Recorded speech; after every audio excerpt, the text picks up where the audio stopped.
Olá galerinha, bom dia a todos, aqui o professor Thiago da disciplina de História, e esse vídeo que eu estou gravando neste momento, ele tem o objetivo de fornecer para vocês o gabarito das questões que eu disponibilizei na última aula, na aula de sexta-feira, sobre a Grécia Antiga. Na ocasião, eu orientei vocês a respeito de uma leitura que vocês deveriam efetuar no livro didático sobre a Grécia Antiga e disponibilizei estas questões para vocês responderem. Então agora eu estou disponibilizando o gabarito e o vídeo, então, ele tem esse objetivo de poder comentar as respostas dessas questões, ou seja, poder comentar o gabarito. A primeira questão de vocês era a seguinte: número 1. Descreva as características da Península Balcânica e explique de que maneira o território influenciou na formação da civilização grega. Galerinha, o território original onde se desenvolveu a civilização grega é a chamada Península Balcânica. Em termos geográficos, o que é uma península? Eu estou passando o cursor do meu mouse aqui, que vai aparecer na tela para vocês. Península é uma faixa de terra ligada na massa continental, a massa continental aqui é a Europa, uma faixa de terra ligada à massa continental que dá saída para a navegação marítima, que dá saída para o oceano. Então, o território original onde se desenvolveu a civilização grega é a Península Balcânica.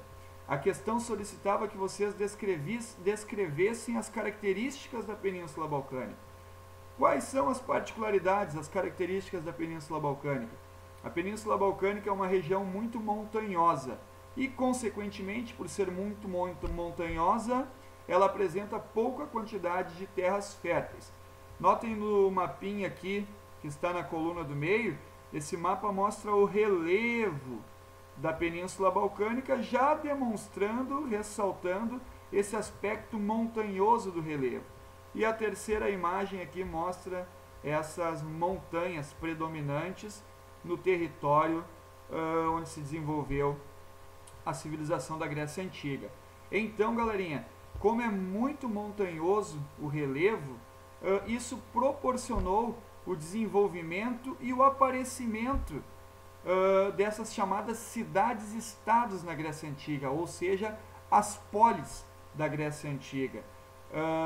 Não existiam caminhos terrestres propícios para a ligação entre essas regiões. Então, o próprio relevo, a própria geografia da Península Balcânica proporcionou e influenciou o surgimento dessas cidades-estados independentes.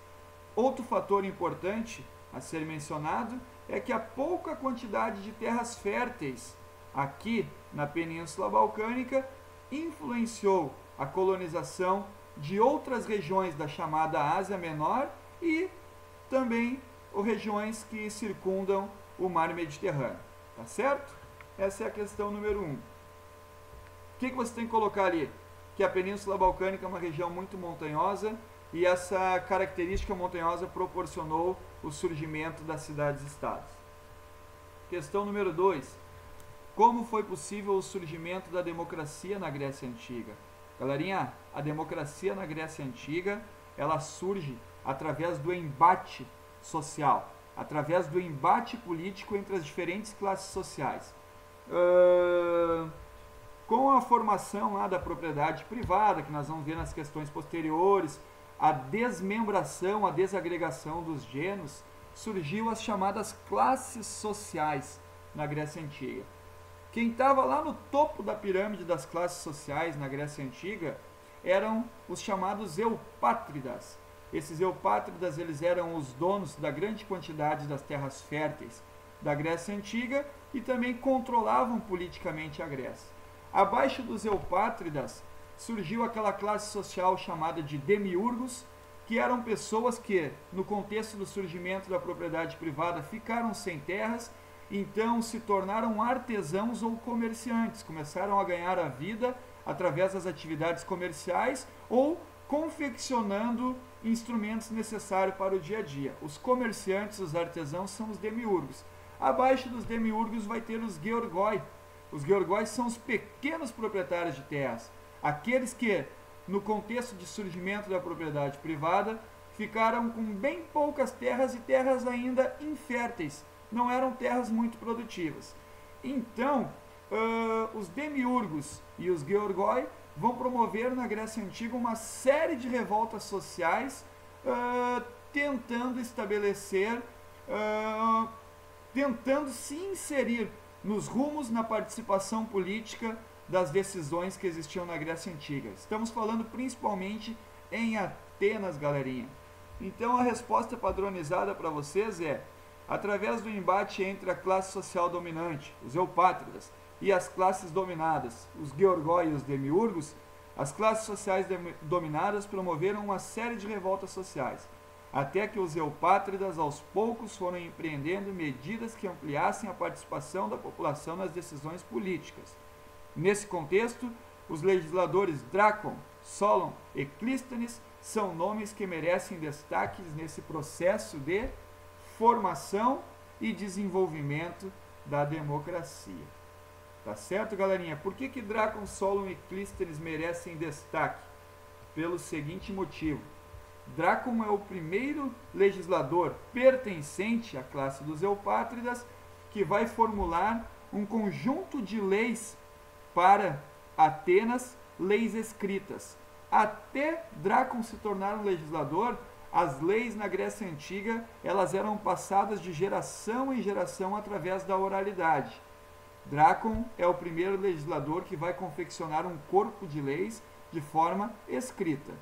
O posterior a ele, Solon, vai ser o legislador que vai acabar com a escravização em Atenas em decorrência de dívidas. Por exemplo, os georgoi adquiriam muitos empréstimos com os eupátridas. Não conseguindo pagar esses empréstimos, eles se tornavam escravos da classe eupátrida. O Solon vai ser o legislador que vai abolir a escravização na Grécia Antiga por dívidas. E o último deles, e mais importante ainda, é o Clístenes. O Clístenes vai permitir a participação de todos os cidadãos em Atenas nos rumos políticos, independente da classe social e da renda que ele tinha. Se é um cidadão de Atenas, ele tem direito à participação política. O Clístenes vai ser quem vai consolidar a democracia na Grécia Antiga. Galerinha, questão número 3. Quais são as principais características da democracia? A essência da palavra democracia fornece uma resposta. Demos significa povo, cracia ou kratia, governo. Logo, governo do povo e para o povo. Na democracia, as pessoas se tornam cidadãos e passam a ter direitos em participar das decisões políticas. Aqui na imagem representa uma assembleia popular na Grécia Antiga. Aqui estão os cidadãos, que todos eles têm direito a expressar as suas vontades ou os seus anseios políticos aqui na tribuna. Nós temos aqui os guardiães, que são responsáveis por manter a ordem na Assembleia. Nós temos aqui o relógio d'água, que vai cronometrar o tempo estabelecido que um orador pode se manifestar. E nós temos mais aqui acima na imagem o altar de Zeus. Galerinha, com a instauração da democracia na Grécia Antiga, todos os cidadãos atenienses passaram a ter direito e voz nas assembleias. Porém, não eram todos os habitantes de Atenas que eram considerados cidadãos. Por exemplo, os metecos não eram cidadãos, os escravos não eram considerados cidadãos e nem as mulheres. Quem eram os metecos? Os metecos eram os estrangeiros que habitavam Atenas, ou seja, habitantes de Atenas que não haviam nascido na cidade de Atenas, vieram de fora. Os escravos, a escravização por dívida deixou de existir. Porém, os escravos conquistados em guerras, em conflitos, os prisioneiros de guerra continuavam sendo escravos. E as mulheres também não eram consideradas cidadãs na Grécia Antiga. Tá certo, galerinha? Somente os cidadãos, de fato, nascidos na Grécia Antiga, que não eram escravos e do sexo masculino poderiam exercer sua cidadania. Questão número 4. A democracia também existiu no Egito Antigo e na Mesopotâmia? Justifique sua resposta. Não, a resposta é não, pois no Egito Antigo e na Mesopotâmia existiu a teocracia. Teo significa Deus, cracia, kratia, governo, como já vimos ali na democracia. Logo, um governo de Deus. No Egito Antigo, que existia a figura do faraó, que era um legítimo Deus na terra. E na Mesopotâmia, que os reis eram considerados representantes dos deuses, logo, o poder desses governantes era político e religioso. Então, como era religioso, também era divino, se torna incontestável. Então, onde existiu a teocracia, como nos exemplos aqui citados na questão no Egito Antigo e na Mesopotâmia, as pessoas não eram cidadãs, como na democracia, mas sim súditos. Súditos não têm direitos, somente deveres, submissão e obediência aos seus reis. Então, no Egito Antigo e na Mesopotâmia não existiu a democracia, o sistema político era baseado na teocracia. Questão número 5. Qual foi o motivo que fez acontecer a primeira diáspora grega? A primeira diáspora grega acontece no período homérico e é promovida pela invasão dos dórios, aquele povo extremamente militarizado, selvagem e cruel para com os seus inimigos. Galerinha, essa diáspora, a palavra diáspora consiste em dispersão de um povo para outras regiões. Ou seja, o território atual, original, o território onde se originou a civilização grega é a chamada Península Balcânica, como já vimos nas questões anteriores. Com a invasão dos dórios, um povo que veio de fora, os gregos originais atravessaram aqui o mar Egeu e foram colonizando as ilhas que estão situadas, aqui uma centena de ilhas situadas no mar Egeu, e chegaram na outra costa do mar Egeu, na chamada Ásia Menor, e fundaram colônias aqui também. Essa Ásia Menor, essas colônias fundadas na Ásia Menor, o outro lado do mar Egeu, também são conhecidas como Grécia Anatólia. Questão número 6. Explique como funcionava a organização social conhecida como genus na Grécia Antiga. Galerinha, onde surgem esses genus? É com a invasão promovida pelos dórios. Os gregos que permaneceram na Península Balcânica se organizaram em espécies de comunidades, em grandes famílias, em grupos formados por grandes famílias, por membros que tinham entre eles algum grau de parentesco.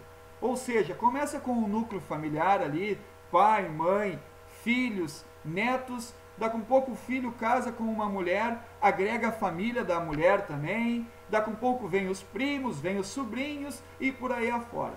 Os genus eram uma espécie de grande família, eram também conhecidos como clãs. Como que funcionava a organização social nesses genus? O uso da terra, o uso das sementes, o uso dos animais, o uso dos instrumentos de trabalho eram desenvolvidos de forma coletiva. Tudo pertencia praticamente a todos e a produção também a produção do genus também era distribuída em parcelas praticamente iguais a todos os membros dessa comunidade, dessa grande família conhecida como genus. Existia um líder que era chamado de pater, que exercia a missão de ser um líder religioso. Ele era o sacerdote, ele era o líder político e ele era o líder jurídico, era ele quem julgava também dentro dos genus. Então o genus é essa grande família que praticamente tem o uso de tudo que a grande família possui de forma coletiva e distribui em parcelas praticamente iguais a sua produção a todos os membros do genus. Questão número 7. Ao final do período homérico, a população dos genus cresceu muito. Qual foi a consequência desse crescimento? O crescimento da explosão demográfica, galerinha, desse chamado crescimento populacional, o resultado disso, a consequência disso, é o surgimento da propriedade privada. Como o genus cresceu demais, lembrando que a Grécia tem poucas terras férteis, o genus não tinha mais uma produção suficiente que conseguisse alimentar toda a população que cresceu muito dos genus. Então, os paterfamilias e os seus parentes mais próximos, o filho do pater, o neto do pater, o irmão do pater, se apropriaram, se apossaram das terras mais férteis na Grécia Antiga, formando a chamada, surgindo assim a chamada propriedade privada. A grande parcela da população, que não eram os parentes mais próximos do pater, ou ficaram sem terras, como foi o que aconteceu com a grande maioria, ou conquistaram pequenos espaços de terras, porém terras pouco férteis. Então, galerinha, a consequência do crescimento dos gêneros no final do período homérico é o surgimento da propriedade privada. Surgindo a propriedade privada, vai surgir também a hierarquia social, ou as classes sociais que nós mencionamos nas questões anteriores. Questão número 8. Explique o que foi a segunda diáspora grega. É a segunda onda migratória, é a segunda vez na história da civilização grega que os gregos vão deixar a Península Balcânica e vão se espalhar para outras regiões do planeta. Essa segunda onda migratória, a segunda diáspora grega, é promovida, é impulsionada pelo surgimento da propriedade privada.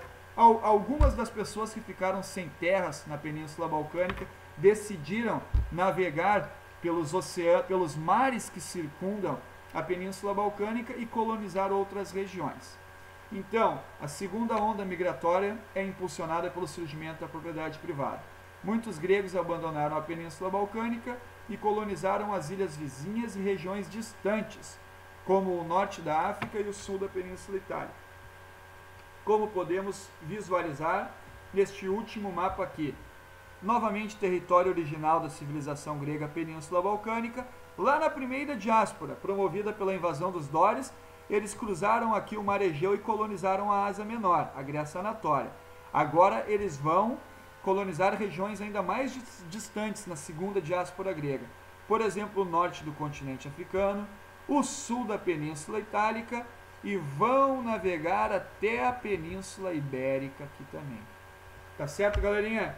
Então esse vídeo aqui tem o objetivo de fornecer para vocês o gabarito das questões dessa lista de exercícios, que é muito importante, porque logo em seguida nós vamos estar realizando o nosso primeiro teste avaliativo do segundo trimestre. Tá ok? Beijão no coração de todos, forte abraço virtual a todos, e qualquer dúvida o professor vai estar online aqui no Class. Tenham um bom dia.